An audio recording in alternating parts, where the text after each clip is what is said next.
अस्सलामु अलैकुम वरहमतुल्लाह। अच्छा, इस लेक्चर में ये फ्लिप फ्लॉप से पहले का लास्ट लेक्चर है।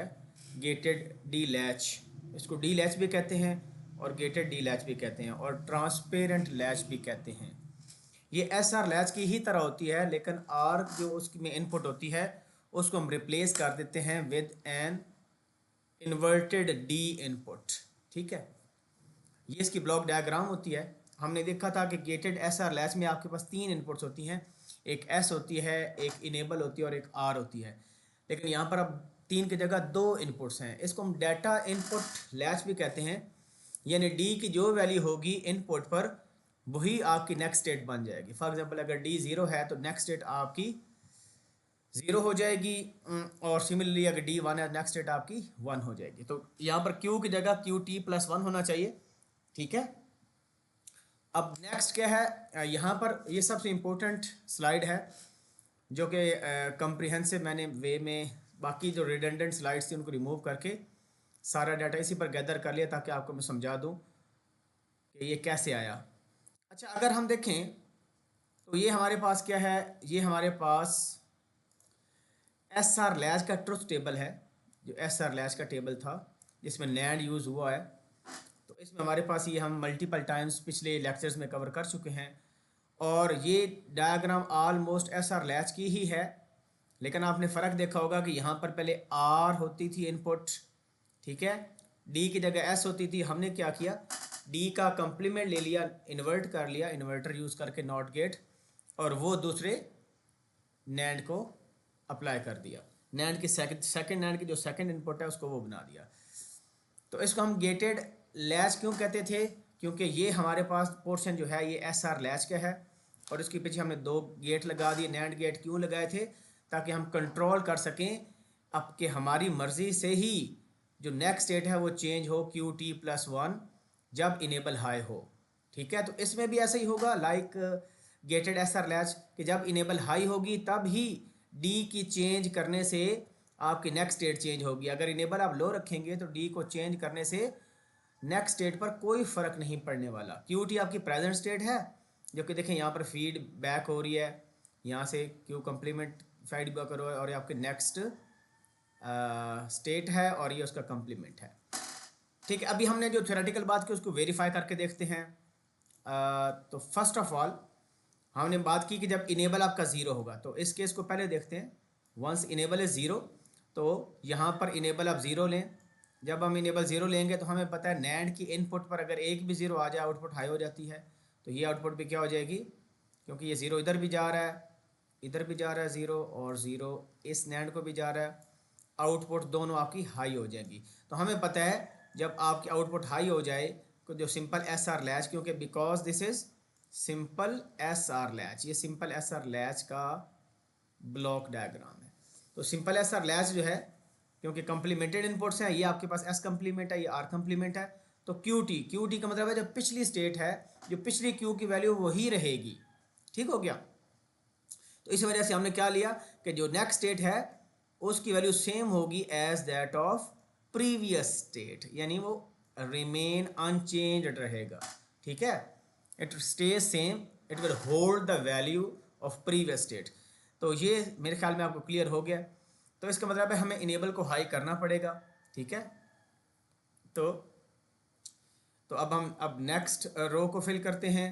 नेक्स्ट रो में हम क्या करते हैं कि हमारे इनेबल को एक तो हाई करना है हमने, और साथ ही साथ हम देखते हैं ये हमने इनेबल को हाई कर दिया, तो इट मीन्स इस नैंड में भी वन चला गया, इस नैंड में भी वन चला गया।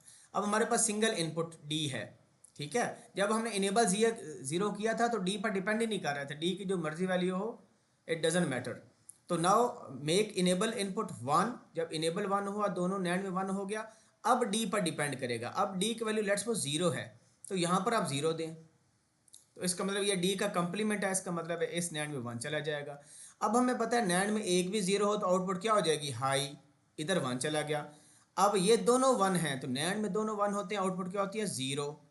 ठीक है, तो अब केस क्या बन गया, वन ज़ीरो। तो वन ज़ीरो अगर आप देखें तो उसमें आपकी आउटपुट ज़ीरो हो जाती है। तो यहाँ पर देखें नेक्स्ट स्टेट ज़ीरो हो गई और उसका कंप्लीमेंट वन हो गया। तो यहाँ से क्या पता चला, क्योंकि डी की वैल्यू ज़ीरो थी जिसकी वजह से नेक्स्ट स्टेट आपकी ज़ीरो होगी। बट हमने ये कहाँ से प्रूव किया, हमने इस डायग्राम से प्रूव किया। तो इन स्लाइड्स में या इसमें एक चीज़ तो पता चल रही है कि आपके पास अगर एस आर लैच का आपको टेबल याद है तो फिर आपके लिए ये बहुत सिंपल है आउटपुट, जो डी लैच की जो आउटपुट निकालनी है, क्योंकि D latch depends on S R latch which is simple S R latch. इसी तरह जो गेटेड एस आर लैच थी वो भी एस आर लैच के टेबल पर डिपेंड कर रही। तो टेबल बड़ा सिंपल है, 0 0 पर इनवैलिड है, 1 1 पर आपकी जो होल्ड रखती है वैल्यू को, यानी जो प्रीवियस स्टेट थी वही आपकी नेक्स्ट स्टेट होती है। ये तो दो सिंपल केस हैं, 1 1 पर होल्ड रहेगा, नो चेंज आएगा, 0 0 इनवैलिड है। और अगर एस कंप्लीमेंट 0 है तो आउटपुट 1 होगी, एस कंप्लीमेंट 1 है तो आउटपुट 0 होगी। या दूसरे मानी में अगर ये वो मुश्किल है कि अगर एस कंप्लीमेंट 0 है तो एस का मतलब 1, एस 1 है तो आउटपुट 1 है, एस 0 है तो आउटपुट 0। तो जिस तरह मर्जी आप याद कर लें, इसको याद करना मस्ट है अगर आपने ये प्रोड्यूस करना है। नहीं तो इसका नुकसान क्या होगा, अगर आप इसको याद नहीं रखेंगे, याद रखना भी ज़रूरत नहीं था, वो तो मैं सिंपल बता दिया कि इसमें सिंपल तरीका होता है, एस की वैल्यू 0, क्यू की वैल्यू 0, नेक्स्ट स्टेट यानी क्यू टी प्लस 1 0, एस की वैल्यू 1, क्यू टी प्लस 1 1। ठीक है, तो यहाँ पर क्योंकि एस कंप्लीमेंट 0 है, इसका मतलब है एस की वैल्यू 1 है, एंड सो ऑन। तो इसका होना ज़रूरी है, तो उससे हमारा इजीली हो जाएगा। अब हमारा लास्ट केस ये देखें जी, इसमें हमारा इनेबल हाई है, हमने डी की वैल्यू 1 ली, तो इसको हम इधर से भी चेक कर लेते हैं, डी की वैल्यू हमने ली 1। ठीक है, इसको मैं इरेज करने लगा हूँ। तो डी की वैल्यू आप 1 लिया, अगर डी की वैल्यू यहाँ पर 1 लिया तो यहाँ पर क्या आ जाएगी 0। तो हम एक इनपुट भी 0, यहाँ पर क्या आ जाएगा हाई, ये 1 है, दोनों 1 है, तो आउटपुट क्या आ जाएगी यहाँ पर लो। अब 0 1 0 1 वाला केस ये बनता है 0 1, आउटपुट क्या आ गया आपकी नेक्स्ट स्टेट हाई आ गई। ठीक है, तो यहाँ पर देखिए नेक्स्ट स्टेट क्या आ गई हाई, उसका कंप्लीमेंट क्या आ गया लो। तो ये आपका क्या, इसको ट्रांसपेरेंट लेंस क्यों कहते हैं, क्योंकि डी पर वैल्यू 0 है तो नेक्स्ट स्टेट 0 बन जाएगी, डी पर वैल्यू 1 है तो नेक्स्ट स्टेट क्या बन गई 1 बन गई। ये आपकी गेटेड डी लैच कवर होगी। अब इसकी टाइमिंग डायग्राम देखनी है, वो भी उसी तरह है, इनेबल पर टोटली डिपेंड कर रहे हैं। यहाँ पर देखें क्यू को प्रिडिक्ट करते हैं T1 से पहले, देखें क्या आपका क्यू क्या है 0, इनेबल क्या है 0, डी क्या है 0। जब तक इनेबल 0 रहनी आपने डी को देखना ही है, क्योंकि उसके बगैर ही हो जाता है। देखें फॉर एग्जाम्पल यहाँ पर इनेबल 0 है, forget about T, don't look at T, D sorry don't look at D, मैं टी कह रहा हूँ, डी पर नहीं देखना आपने। तो यहाँ पर 0 है ना, तो इनेबल क्योंकि 0 है तो जो पिछली क्यू की वैल्यू है वही होल्ड रहेगी, there is no change in the next state.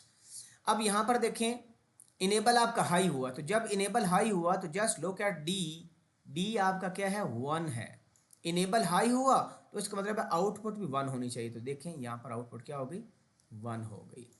अब यहाँ पर आगे इनेबल 0 हो गई, यहाँ पर इस केस में देखें तो इनेबल क्या हो गया 0, डी की वैल्यू जो मर्जी है डजेंट मैटर, तो जो क्यू की पिछली स्टेट है वही करंट स्टेट बन जाएगी, वही नेक्स्ट स्टेट बन जाएगी। देखें ये आपका पिछली स्टेट 1 थी तो नेक्स्ट स्टेट भी क्या बन गई 1। अब आगे इनेबल 0 है, यहाँ तक इनेबल 0 है तो यहाँ तक आपके पास वो पिछली स्टेट को होल्ड रखा। अब इनेबल हाई हो गया, इनेबल जब हाई हो गया तो हम क्यू को देखेंगे, क्यू आपके पास क्या है जी क्यू 0 है, जब इनेबल हाई हुआ उसके बाद क्यू आपका 0 हो गया, तो सॉरी डी आपका 0 हो गया, तो इसका मतलब है क्यू भी आपका क्या हो गया 0 हो गया। ठीक है, यहाँ पर देखें इनेबल हाई है तो डी हाई है तो आपके पास क्यू भी हाई हो गया। ठीक है, यहाँ पर देखें ये आपका इनेबल हाई है और आपका डी भी हाई है तो क्यू भी आपका हाई रहा यहाँ तक। अच्छा आल दो यहाँ पर एक चीज़ नोट करें, यहाँ पर इनेबल आपका हाई है, इस पॉइंट पर इनेबल क्या है हाई है, और डी यहाँ से यहाँ तक थ्रू आउट सारे 0 है, तो इसका मतलब है डी पर 0 है, इनेबल क्योंकि हाई है तो हमारे क्यू 0 हो जाएगा। 0 क्यों हुआ, क्योंकि इनेबल हाई है, डी की वैल्यू 0 थी, इस वजह से क्यू की वैल्यू भी 0 आ गई। अब उसके बाद इनेबल आपका लो है तो ये वैल्यू कैरी रहेगी 0 ही रहेगी। जब इनेबल हाई हुआ तो दोबारा फिर इनपुट देखेंगे 0 है तो इसका मतलब है 0 ही कैरी रहा, एंड सो ऑन। ठीक है, यहाँ पर देखें यहाँ पर क्या हो रहा है कि आपका डी क्या हो रहा है, सारी इनेबल क्या हो रहा है 0 हो रहा है, तो 0 का मतलब है कि क्यू की पिछली स्टेट जो थी वो होल्ड रहेगी यहाँ तक। उसके बाद इनेबल आपका हाई हुआ, look at the value of D, D 1 है तो आपका क्यू भी हाई हो गया। अब इनेबल 0 हो गया तो इसका मतलब है don't look at D, just जो वैल्यू पीछे आती जा रही है उसको होल्ड करना है, उसको चेंज नहीं करना आपने। यहाँ पर आपका इनेबल हाई हुआ, आपने देखी किसकी वैल्यू देखी आपने, आपने वैल्यू देखी डी की वैल्यू 0 थी, तो यहाँ पर भी देखिए आपका क्या हुआ, क्यू 0 हो गया। इस स्लॉट में देखें, इस स्लॉट में आपका E1 है, इनेबल इनपुट 1 है, और डी भी 1 है, तो क्यू भी आपका 1 हो गया। यहाँ पर 1 है इनेबल, लेकिन क्यू 0 हो गया, डी 0 हो गया, तो क्यू भी क्या हो गया, 0 हो गया। इनेबल लो हो गया तो क्यू की पिछली वैल्यू आ गई। यहाँ पर इनेबल हाई हुआ लेकिन क्यू स्टिल 0 था तो 0 रहा। उसके बाद इनेबल 0 हुआ तो पिछली स्टेट आपकी 0 रही। तो ये आपकी टाइमिंग डायग्राम है। तो इसमें हमने क्या कंक्लूजन निकाला कि अगर इनेबल हाई होगा तो जो डी की वैल्यू होगी क्यू की वही वैल्यू आ जाएगी। Thank you very much. तो ये हमारा लैच वाला सारा टॉपिक्स कंप्लीट हो गया। एस आर लैच कंप्लीट हो गया, नैंड के साथ, नॉर के साथ, टाइमिंग डायग्राम। फिर हमने गेटेड एस आर लैच पढ़ा, उसकी टाइमिंग डायग्राम देखी, और इसमें हमने गेटेड डी लैच पढ़ी और उसकी टाइमिंग डायग्राम भी देख ली। लैच वाला टॉपिक्स 100% कंप्लीट हो गया है। इसमें किसी किस्म का कोई क्वेश्चन आपको हो कमेंट सेक्शन में आप पूछ सकते हैं, और अच्छी तरह इसको प्रिपेयर करें, क्योंकि ये बेसिकली एक फाउंडेशन है for the D flip flop and J K flip flop. तो अब इम्पोर्टेंट जो है पोर्शन हमारा नेक्स्ट लेक्चर से स्टार्ट होगा इंशाल्लाह। अल्लाह हाफिज़, अस्सलाम वालेकुम।